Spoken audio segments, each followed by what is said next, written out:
Assalamualaikum warahmatullahi wabarakatuh. Sahabat Tauhid Channel yang dirahmati oleh Allah Subhanahu wa taala. Kali ini kita akan membahas tentang masa penyusuan Nabi sallallahu alaihi wasallam. Yang pertama, menyusui Nabi kita Muhammad sallallahu alaihi wasallam setelah ibunya adalah Suwaibah, budak Abu Lahab. Sebelum menyusui Nabi sallallahu alaihi wasallam, Suwaibah menyusui Hamzah bin Abdul Muttalib, dan setelah menyusui beliau, dia menyusui Abu Salamah bin Abdul Asad al-Mahzumi, sehingga mereka semuanya adalah saudara sesusuan Nabi sallallahu alaihi wasallam. Abu Lahab membebaskan budak perempuannya itu sebagai wujud kegembiraan atas kelahiran keponakannya yang bernama Muhammad sallallahu alaihi wasallam. Adapun yang pertama, Nabi kita Muhammad sallallahu alaihi wasallam diasuh di tengah Bani Sa'ad. Ya. Ketika itu orang-orang kota terbiasa mencari wanita-wanita desa yang menjual jasa menyusui bayi. Hal ini dilakukan untuk menjauhkan bayi itu dari penyakit yang ada di perkotaan. Juga agar urat-urat syaraf bayi menjadi kuat dan lebih mengkokohkan bahasa Arab mereka sejak kecil, serta mendidik kemandirian. Allah Subhanahu wa taala menakdirkan datangnya wanita-wanita dari Bani Sa'ad bin Bakar bin Hawazan ke kota Mekah, yang mana tujuan mereka adalah untuk mencari bayi-bayi yang bisa disusui. Nabi kita Muhammad sallallahu alaihi wasallam pun ditawarkan kepada para wanita itu, tetapi mereka enggan menyusuinya karena keadaan beliau yang yatim, ditinggal oleh bapaknya yang bernama Abdullah. Ternyata ada seorang yang belum mendapatkan bayi susuan, yaitu Halimah binti Abu Zu'aib As-Sa'diyah. Dialah yang akhirnya mengasuh Nabi kita Muhammad sallallahu alaihi wasallam. Suaminya bernama Al-Harith bin Abdul Uzza. Keduanya berasal dari Bani Sa'ad bin Bakar bin Hawazan. Adapun anak-anak Al-Harith bin Abdul Uzza yang otomatis menjadi saudara sesusuan Nabi sallallahu alaihi wasallam adalah Abdullah, Anisah, dan Juzamah. Juzamah dijuluki dengan Asyaimah, julukan yang lebih populer dibandingkan nama aslinya. Yang kedua, keberkahan di dalam rumah susuan. Jadi keberkahan benar-benar mengalir ke rumah tangga Halimah semenjak kehadiran Nabi Muhammad sallallahu alaihi wasallam. Di antara riwayat yang menceritakan keberkahan tersebut terlihat jelas ketika Halimah datang ke Mekah pada musim kemarau dan paceklik. Ia mengendarai keledai betina yang lemah, kurus, dan jalannya sangat lambat. Saat itu ia membawa serta unta betina yang tidak bisa lagi memproduksi susu.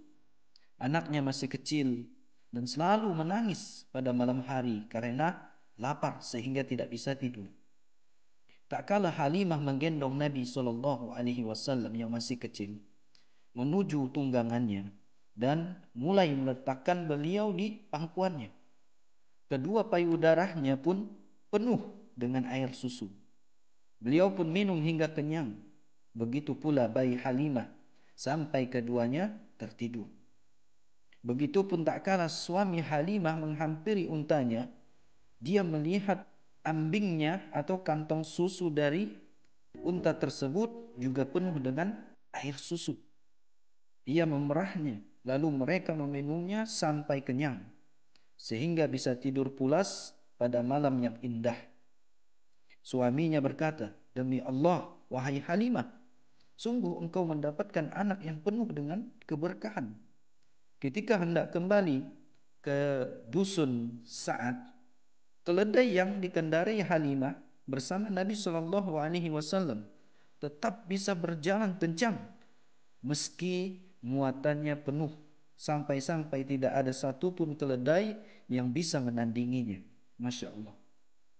Kegembiraan juga menghampiri suami istri itu ketika baru tiba di dusun tersebut. Bumi Allah Subhanahu wa taala yang paling kering korontang, kambing-kambing mereka ternyata berada dalam keadaan kenyang dan susunya penuh. Keduanya dapat memerah dan meminumnya kapan saja dikala orang-orang sulit mendapatkan setetes susu perahan. Suami istri itu selalu bersyukur dan menyadari bahwa telah datang tambahan nikmat dan kebaikan dari Allah Subhanahu wa taala. Setelah 2 tahun Halimah pun menyapih Nabi kita Muhammad sallallahu alaihi wasallam yang kecil. Beliau benar-benar berada dalam kondisi sehat dan bertambah kuat kala itu. Yang ketiga, tetap tinggalnya Nabi sallallahu alaihi wasallam di Bani Sa'ad. Halimah sudah terbiasa membawa Nabi Muhammad sallallahu alaihi wasallam yang kecil kepada ibu dan keluarga beliau setiap 6 bulan sekali.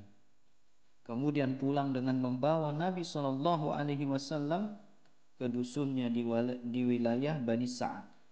Ketika masa susuan dan penyapihan selesai, pergilah Halimah membawa beliau kepada ibunya yang bernama Aminah dengan keinginan keras agar anak ini bisa tetap tinggal bersamanya setelah melihat keberkahan dan kebaikannya. Maka ia memohon kepada Aminah agar membiarkan Nabi Muhammad sallallahu alaihi wasallam yang kecil dalam asuhannya hingga fisiknya cukup kuat, karena dia mengkhawatirkan beliau dari terkena wabah penyakit yang menjakiti kota Mekah.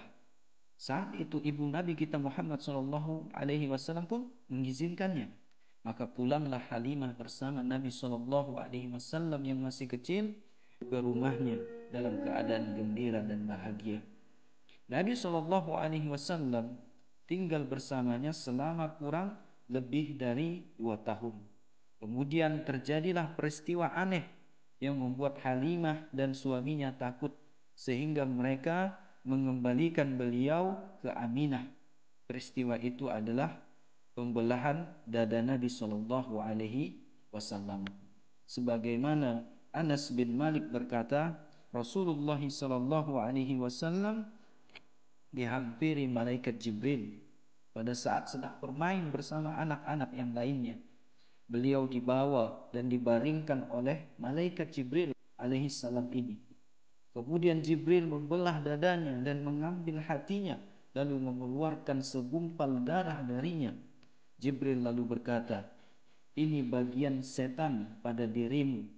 Ia lalu mencuci hati beliau dengan air zam-zam pada bejana yang terbuat dari emas. Selanjutnya ia mengembalikannya ke tempat semula. Saat itu juga anak-anak yang lain segera mendatangi Halimah yang selama ini menyusui beliau dan berkata, "Sungguh Muhammad telah dibunuh." Maka mereka semua bergegas menghampiri Nabi Muhammad sallallahu alaihi wasallam yang masih kecil. Ketika dijumpai, terlihat air muka beliau telah berubah menjadi pucat. Anas berkata, "Aku benar-benar melihat bekas jahitannya pada bagian dada Nabi sallallahu alaihi wasallam." Sekian kisah singkat dari masa penyusuan Nabi sallallahu alaihi wasallam, dan insyaallah kita akan sambung pada kesempatan yang lainnya. Wallahu taala alam bisawab.